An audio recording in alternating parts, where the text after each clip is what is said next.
नमस्कार दोस्तों, मैं नीलेश आपका अपने YouTube चैनल प्रवर्तक स्पोकन इंग्लिश में बहुत स्वागत करता हूं। आज का हम टॉपिक ले रहे हैं वर्ब।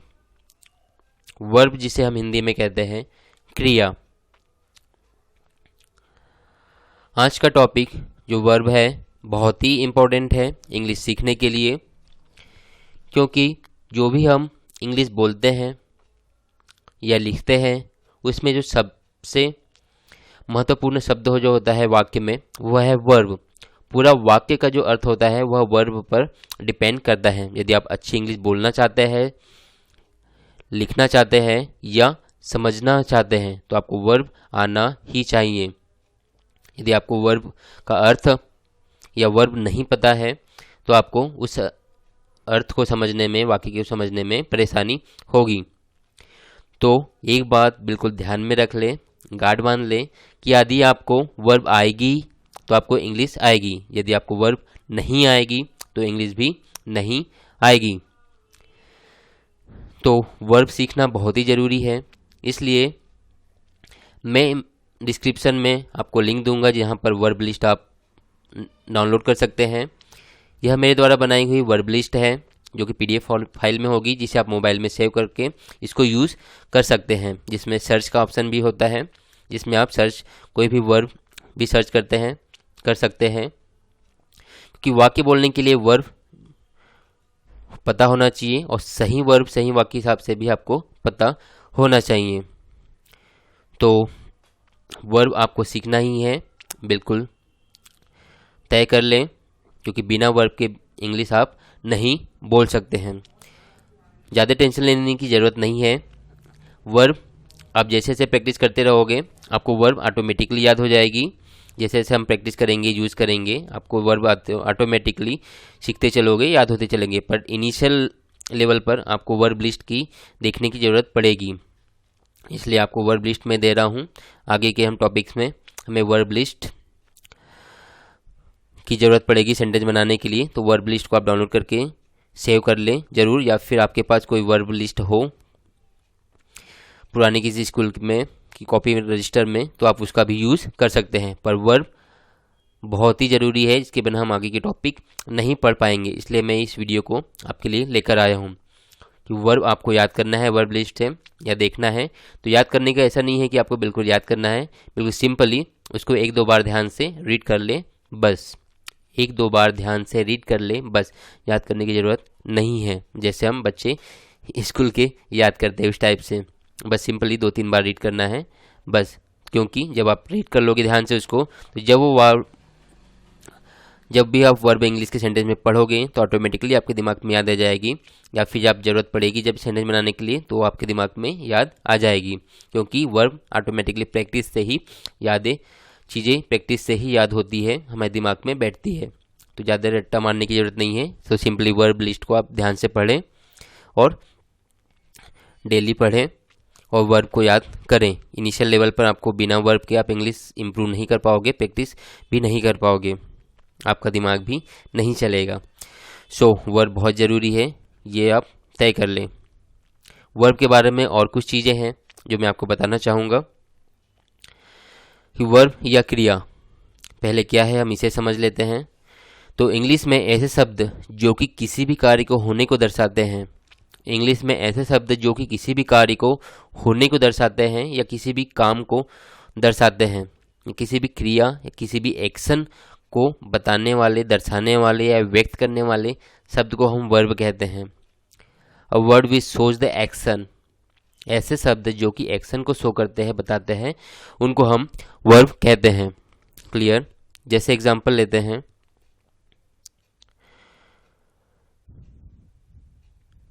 वॉक। वॉक मीन्स होता है चलना, तो चलना भी एक क्रिया है, काम है। मेक मतलब बनाना, बनाना भी एक काम है। थिंक सोचना, सोचना भी एक काम है। लुक मीन्स देखना, तो देखना भी एक कार्य है या क्रिया है। लिसन मतलब सुनना, तो सुनना भी एक क्रिया या कार्य है। तो इस प्रकार के इंग्लिश के जो शब्द होते हैं ये वर्ब के अंतर्गत आते हैं, क्योंकि जो भी आप डिक्शनरी में या इंग्लिश में जो भी शब्द आपको मिलते हैं वो या तो नाउन होगा, प्रोनाउन होगा, वर्ब होगा, एडजेक्टिव होगा, एडवर्ब होगा या अन्य कुछ हो सकता है। तो इनमें से ये जो कुछ शब्द होते हैं ये वर्ब की कैटेगरी में आते हैं, जो कि एक्शन या कार्य को दर्शाते हैं। क्लियर कि इंग्लिश में ऐसे शब्द जो कि किसी कार्य या क्रिया को होने को दर्शाते हैं उनको हम वर्ब कहते हैं। एक चीज़ और कि जो भी वर्ब होती है उनके हिंदी के में आप आखिरी में ध्यान से देखें तो सभी में आखिरी में ना आया है। हिंदी मीनिंग में सभी में आखिरी में ना आता है। तो ऐसा भी हम कह सकते हैं कि ऐसे शब्द, इंग्लिश के ऐसे शब्द जिसके हिंदी अर्थ में आखिरी में ना आए उसे हम वर्ब कहते हैं। वर्ब के 4 रूप होते हैं या 4 फॉर्म होते हैं। तो जनरली आपको फॉर्म ज़्यादा याद यूज़ करेंगे हम फॉर्म शब्द का। तो वर्ब की 4 फॉर्म्स होती है, first form, second form, third form और आईएनजी फॉर्म। फर्स्ट फॉर्म जैसे हम एग्जांपल लेते हैं वर्ब वॉक, तो वर्ब वॉक की सेकेंड फॉर्म होगी वॉकड, फिर उसकी थर्ड फॉर्म वॉकड और आईएनजी फॉर्म होगी वॉकिंग। तो फर्स्ट फॉर्म, सेकेंड फॉर्म और थर्ड फॉर्म इन्हें हम आगे देखेंगे कि कैसे बनती है। तो मेन जो आपको लिस्ट में याद करना है वो है फर्स्ट फॉर्म। आपको फर्स्ट फॉर्म इनिशियल लेवल पर याद करना है केवल। अब वर्ब के प्रकार, तो वर्ब 2 प्रकार के होते हैं केवल, रेगुलर वर्ब और इर्रेगुलर वर्ब। क्लियर, ये भले याद ना हो, जो मेन की चीज़ है वो हम देखेंगे कि रेगुलर वर्ब। तो बस सिंपली आप मोटे तौर पर याद रखें कि ऐसे वर्ब जो इसमें सेकेंड और थर्ड फॉर्म एक जैसी होती है उन्हें हम रेगुलर वर्ब कहते हैं। जिसमें सेकेंड और थर्ड फॉर्म दोनों एक जैसी होती है उनको हम रेगुलर वर्ब कहते हैं। और या फिर कहें कि ऐसे वर्ब जिसमें फर्स्ट फॉर्म में ईडी लगाकर सेकेंड और थर्ड फॉर्म बनाते हैं। क्लियर कि रेगुलर वर्ब को के फर्स्ट फॉर्म में ईडी लगाकर सेकेंड और थर्ड फॉर्म बनाते हैं। जैसे एग्जांपल लुक जो वर्ब है उसका सेकेंड फॉर्म लुक्ड और थर्ड फॉर्म लुक्ड। तो रेगुलर वर्ब में एक चीज़ हमने कही कि सेकेंड और थर्ड फॉर्म दोनों सेम होती है और फर्स्ट फॉर्म में ईडी लगाकर हम सेकेंड और थर्ड फॉर्म बनाते हैं, जो कि आप देख सकते हैं फर्स्ट फॉर्म लुक है जिसमें सेकेंड फॉर्म और थर्ड फॉर्म बनाने के लिए हमने केवल ईडी लगा हुआ है। तो वैसे ही वॉच की सेकेंड फॉर्म वॉच्ड और थर्ड फॉर्म भी वॉच्ड ही होगी। Arrest, arrested, arrested. तो एक चीज़ आपको बस सिंपली याद रखना है कि कुछ वर्ब में सेकेंड फॉर्म और थर्ड फॉर्म होती है और वो कुछ वर्ब कौन सी, वे वर्ब जिसमें ईडी लगाकर हम सेकेंड और थर्ड फॉर्म बनाते हैं। तो मैक्सिमम यही वर्ब है होती है जिसमें हम ईडी लगा के सेकेंड और थर्ड फॉर्म बनाते हैं। क्लियर कि कुछ वर्ब ऐसी होती है जिनका सेकेंड और थर्ड फॉर्म समान होता है और उनमें हम ईडी लगा के बनाते हैं। दूसरी होती है इरेगुलर वर्ब्स, ऐसी वर्ब जिसमें सेकेंड और थर्ड फॉर्म अलग अलग होती है। तो मतलब ये वर्ब पहले से निश्चित होती है जिनकी सेकेंड और थर्ड फॉर्म। एग्जाम्पल समझते हैं, जैसे राइट, राइट जो फर्स्ट वर्ब है उसकी सेकेंड फॉर्म होगी रोट और थर्ड फॉर्म होगी रिटर्न। तो कुछ वर्ब्स होती है, ज़्यादा नहीं है, टेंशन लेने की ज़रूरत नहीं कि कुछ ज़्यादा वर्ब्स नहीं है, 100-150 तो ऑटोमेटिकली आ जाती है। तो ये वर्ब्स हैं जिनकी सेकेंड, थर्ड फॉर्म और फर्स्ट फॉर्म तीनों अलग अलग होती है और ये पहले से निश्चित होती है कह सकते हैं, जिन्हें आपको बिल्कुल याद करना ही होगा। ऐसी इरेगुलर वर्ब्स है जिनको आपको डेफिनेटली तीनों फॉर्म याद करनी होगी, क्योंकि जो ईडी वाली वर्ब्स हैं उनको तो आप फर्स्ट फॉर्म याद रहेगी तो सेकेंड फॉर्म आप आराम से बना लेंगे, परंतु जो इरेगुलर वर्ब्स है जिनकी तीनों फॉर्म अलग अलग होती है उनको आपको याद करना ही होगा, नहीं तो आप इंग्लिश नहीं बोल पाओगे या गलत लिखोगे। तो आपको समझ में आ गया होगा, राइट, रोट, रिटर्न। अगली वर्ब गो, वेंट, गॉन, रन, रैन, रन। तो यहाँ पर तीनों वर्ब्स की फॉर्म अलग अलग है। तो बताने का, ये ग्रामर पढ़ाने का उद्देश्य नहीं था मेरा, बस आपको एक आइडिया देना था कि जो वर्ब होती है उनकी 3 फॉर्म होती है, जो कि हम अलग अलग सेंटेंस बनाने के लिए अलग अलग फॉर्म का यूज़ करते हैं और ईडी वाली वर्ब और नॉन रिपीटिंग वाली, मतलब एक जैसी वर्ब और अलग अलग वर्ब के होती है, ये मेरा बताने का उद्देश्य था।